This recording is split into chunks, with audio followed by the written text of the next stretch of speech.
Hi all welcome back to our channel healthy spice. ఇవాళ మన ఛానల్లో సంవత్సరం పాటు రంగు మారకుండా ముక్క మెత్తబడకుండా చాలా సింపుల్గా ఫస్ట్ టైం పెట్టేవాళ్ళు కూడా ఈజీగా పెట్టేటటువంటి మెజర్మెంట్స్తో మామిడికాయ ఆవకాయని సింపుల్గా ఎలా చేయాలో చూపించేస్తానండి. ఇక్కడ నేను ఎగ్జాక్ట్ మెజర్మెంట్స్తో చేసి చూపిస్తున్నాను. మీరు వీడియోని ఎక్కడ స్కిప్ చేయకుండా అదే మెజర్మెంట్స్ కనుక ఫాలో అయ్యి ఈ విధంగా మామిడికాయ పచ్చడిని కనుక పెట్టుకున్నారంటే సంవత్సరం పాటు చక్కగా నిలవ ఉంటుంది, ముక్క మెత్తపడదు, అలాగే పచ్చడి కూడా నల్లపడదండి. ఫస్ట్ టైం చేసేవాళ్ళు కూడా చాలా ఈజీగా చేసేయచ్చు. మరి ఈ ఆవకాయ పచ్చడిని ఎలా చేయాలో చూసేద్దామా? వీడియోలోకి వెళ్ళే ముందు స్మాల్ రిక్వెస్ట్ ఏంటంటే వీడియోని ఎక్కడ స్కిప్ చేయకుండా చూసేయండి. ఈ ఆవకాయ పచ్చడి కోసం నేను చిన్న రసాల మామిడికాయలు యూస్ చేస్తున్నానండి. చూడండి, ఈ విధంగా ఇలా ఈ సైజులో ఉండే మామిడికాయలను అయితే తీసుకున్నాను. నేను ఇక్కడ దాదాపు ఒక 10 కాయల వరకు అయితే తీసుకున్నాను. ఇప్పుడు వీటన్నిటిని బకెట్లో వేసి బాగా వాష్ చేసేసుకుని ముచ్చికలు తీసుకుని మామిడికాయ అనేది తడి లేకుండా బాగా తుడిచేసుకుని ఈ విధంగా కొంచెం మరీ పెద్ద ముక్కలు కాకుండా అలానే మరీ చిన్న ముక్కలు కాకుండా ఇలా ముక్కలుగా కొట్టించుకున్నాను. వీటికి టెంక పైన ఒక రేకు లాగా వస్తుందండి. ఆ రేక్ అంతా కూడా సపరేట్ చేసేసుకోవాలి. ఇప్పుడు ఈ ఆవకాయ పెట్టడానికి నేను ఇక్కడ ఈ డబ్బా సోల మెజర్మెంట్ అయితే యూస్ చేస్తున్నాను. మీరు ఏదైనా తీసుకోవచ్చండి, కాకపోతే పైనుంచి కింద దాకా మొత్తం ఈవెన్గా ఉండే విధంగా ఒకటే సైజులో ఉండే విధంగా అయితే తీసుకోవాలి మెజర్మెంట్ కోసం. ఇప్పుడు నేను ఈ ముక్కల్ని ఈ డబ్బాతో అయితే మెజర్ చేసి చూపిస్తాను మీకు. ఇప్పుడు ఒక వెడల్పాటి బేసన్ తీసుకున్నాను. దానిలోకి మనం తీసుకున్న డబ్బాతోటి నిండుగా మామిడికాయ ముక్కల్ని తీసుకోవాలి. పైదాకా తీసుకుని ముక్కల్ని అయితే మెజర్ చేసుకోవాలి. నాకు ఇక్కడ ఈ డబ్బాతో 4 డబ్బా ముక్కలు అయితే వచ్చాయి. మీరు ఎక్కువ తీసుకుంటే కొంచెం పెద్ద సైజు గిన్నెని తీసుకోండి. నేను ఇక్కడ 10 కాయలే తీసుకున్నా కాబట్టి ఇలా చిన్న డబ్బా సోలు తీసుకున్నా. ఇప్పుడు ఈ మామిడికాయ ముక్కలన్నిటిలోకి ఆయిల్ వేయండి. ఇలా ఆయిల్ వేయటం మూలంగా మామిడికాయ ముక్క అనేది సంవత్సరం పాటు మెత్తపడకుండా ఉంటుందండి.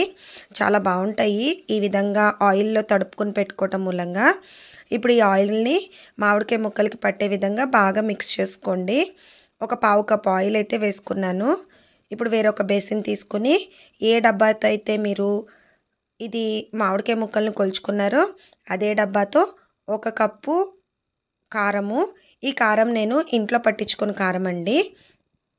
అదే మీరు బయట కొనుక్కునే కారం అయితే మీరు స్పైసీ ఎక్కువ ఇష్టపడేటట్టయితే ఇంకొక 1/2 డబ్బా ఎక్కువ వేసుకోండి. ఎందుకంటే బయట కారం అంతా చప్పగా ఉంటుంది కాబట్టి, అదే మన ఇంట్లో పట్టించుకున్న కారం అయితే కొంచెం ఘాటు ఉంటుంది కాబట్టి ఎగ్జాక్ట్ 1 డబ్బా సరిపోతుంది. 1 డబ్బా కారానికి 1 డబ్బా వరకు ఆవపిండి వేసుకున్నానండి. నేను ఈ ఆవపిండి అనేది బయట మార్కెట్లో కొన్నదే. మీరు పట్టించుకోవాలనుకుంటే ఆవాల్ని బాగా ఎండపెట్టి మిక్సీ వేసుకొని జల్లించుకోండి. ఆ తర్వాత 1 డబ్బా కారం, 1 డబ్బా ఆవపిండి, అలాగే 1 డబ్బా ఉప్పు వేసుకుంటున్నా. ఈ ఉప్పు అనేది నేను ఇక్కడ రాళ్ళు ఉప్పు యూస్ చేస్తున్నాను. అదే మీరు ప్యాకెట్ ఉప్పు కనుక యూస్ చేసేటట్టయితే ఒక 1/2 డబ్బా తగ్గించి వేసుకోండి. ఎందుకంటే ప్యాకెట్ ఉప్పులో ఉప్పు అనేది ఎక్కువగా ఉంటుంది, రాళ్ళు ఉప్పు అయితే మనకు ఉప్పు తక్కువగా ఉంటుందండి. అందుకని నేను ఇక్కడ ఈక్వల్గా వేసేసుకున్నాను. అలాగే కొంతమంది ఆవపిండి కూడా కొంచెం తక్కువ యూస్ చేస్తారు. అలాంటి వాళ్ళు నేను ఇక్కడ డబ్బా ఆవపిండి వేసాను కదా, తక్కువ ఆవపిండి వేసుకునే వాళ్ళైతే ఒక 1/2 డబ్బా వరకు ఆవపిండి వేసుకోండి.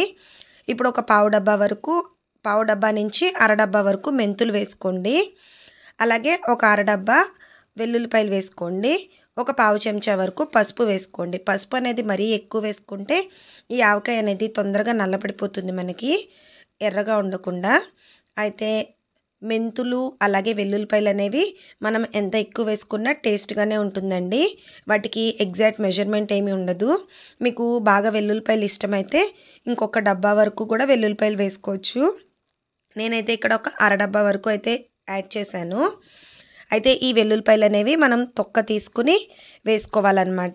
బాగా ఎండలో ఎండబెట్టుకుని వేసుకుంటే ఈ వెల్లుల్లిపాయల్లో ఏమైనా నీరు అనేది ఉంటే కనుక మనకి పచ్చడి అనేది పాడవకుండా ఉంటుంది. ఇప్పుడు ఇదంతా బాగా మిక్స్ చేసేసుకోవాలి.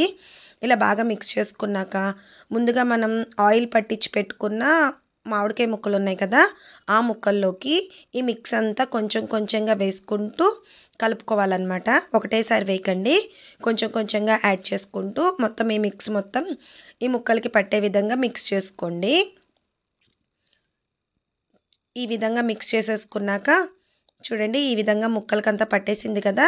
ఇలా పట్టాక ఇప్పుడు దీనిలోకి మనం ఆయిల్ వేసి కలుపుకోవాలన్నమాట. ఆయిల్ అనేది జనరల్గా నిలవ పచ్చళ్ళకి పల్లి ఆయిల్ కానీ లేదంటే నువ్వుల నూనె కానీ వేస్తారు. మీకు ఏ ఆయిల్ మీరు రెగ్యులర్గా యూస్ చేసుకుంటారో ఆయిల్ని కొంచెం కొంచెంగా యాడ్ చేసుకోండి. అయితే ఇక్కడ 2 కప్పులు ఆయిల్ అయితే పడుతుందండి. 1.5 నుంచి 2 కప్పుల వరకు పడతాయి. ఈ ఆయిల్ని కొంచెం కొంచెంగా వేసుకుంటూ మిక్స్ చేసుకుంటూ కలుపుకోవాలి. ఈ విధంగా ఆయిల్ కూడా వేసేసి కాస్త కాస్త వేసుకుంటూ ముక్కలకి పట్టే విధంగా వేసుకోండి. మీకు మరొకసారి మెజర్మెంట్ చెప్తా చూడండి. 4 కప్పుల ముక్కలకి 1 కప్పు ఆవపిండి, 1 కప్పు ఉప్పు, 1 కప్పు కారం, అలాగే అరకప్పు మెంతులు, అరకప్పు వెల్లుల్లిపాయలు, 2 కప్పుల వరకు ఆయిల్ పడుతుంది. ఇవన్నీ బాగా మిక్స్ అయ్యేటట్టు చక్కగా కలుపుకోవాలి.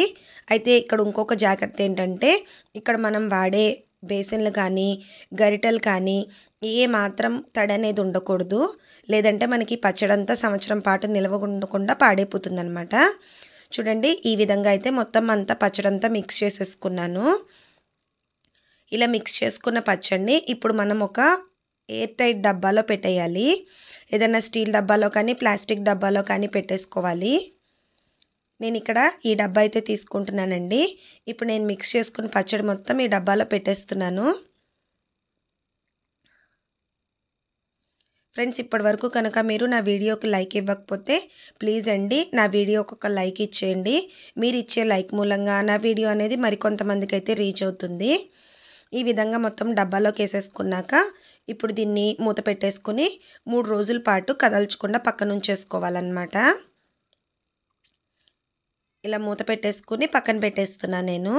3 డేస్ తర్వాత ఎలా ఉంటుందనేది చూపిస్తా చూడండి. ఇప్పుడు 3 రోజుల తర్వాత మీకు మూత తీసి చూపిస్తున్నా చూడండి. 3 రోజుల తర్వాత మన ఆయిల్ అంతా పైకి తేలి మన ఉప్పు అలాగే కారము మెంతిపిండి అనేది ముక్కకు పట్టి మన ముక్క కొంచెం ఊరుంటుందన్నమాట. చూడండి, ఫస్ట్ ఇట్లా ఉంది, ఊరాక 3 రోజుల తర్వాత ఈ విధంగా ఉంది. ఇప్పుడు దీన్నంతా ఒక మిక్సింగ్ బౌల్లోకి వేసేసుకుంటున్నాను. ఎందుకంటే 3 రోజుల తర్వాత మనం ఈ ఆవకాయని కలుపుకోవాలన్నమాట. కలుపుకొని ఒకసారి ఉప్పు కారం టేస్ట్ అయితే చెక్ చేసుకోవాలి. ఇలా మొత్తం ఒక బేసిన్లోకి వేసేసుకొని మొత్తం ఈ విధంగా అయితే కలుపుకుంటున్నాను నేను. నాకైతే ఇక్కడ అన్నీ పర్ఫెక్ట్గా సరిపోయినాయండి. ఏది యాడ్ చేసుకోవాల్సిన అవసరం అయితే లేదు. ఇప్పుడు దీన్నంతా ఈ విధంగా బాగా మిక్స్ చేసేసుకోవాలి. మీరు ఒక్కసారి ఈ మెజర్మెంట్స్తో ఆవకాయని పెట్టి చూడండి. ఫస్ట్ టైం పెట్టే వాళ్ళకి కూడా పర్ఫెక్ట్గా అయితే వచ్చేస్తుంది ఆవకాయ. చూసారా ఎంత కలర్ఫుల్గా అయితే ఉందో. ఇప్పుడు దీన్ని ఒక గ్లాస్ జార్లో కానీ పింగాణీ జార్లో కానీ స్టోర్ చేసి పెట్టుకున్నారంటే సంవత్సరం పాటు ముక్క అనేది మెత్తపడకుండా చాలా టేస్ట్గా ఉంటుందండి ఆవకాయ.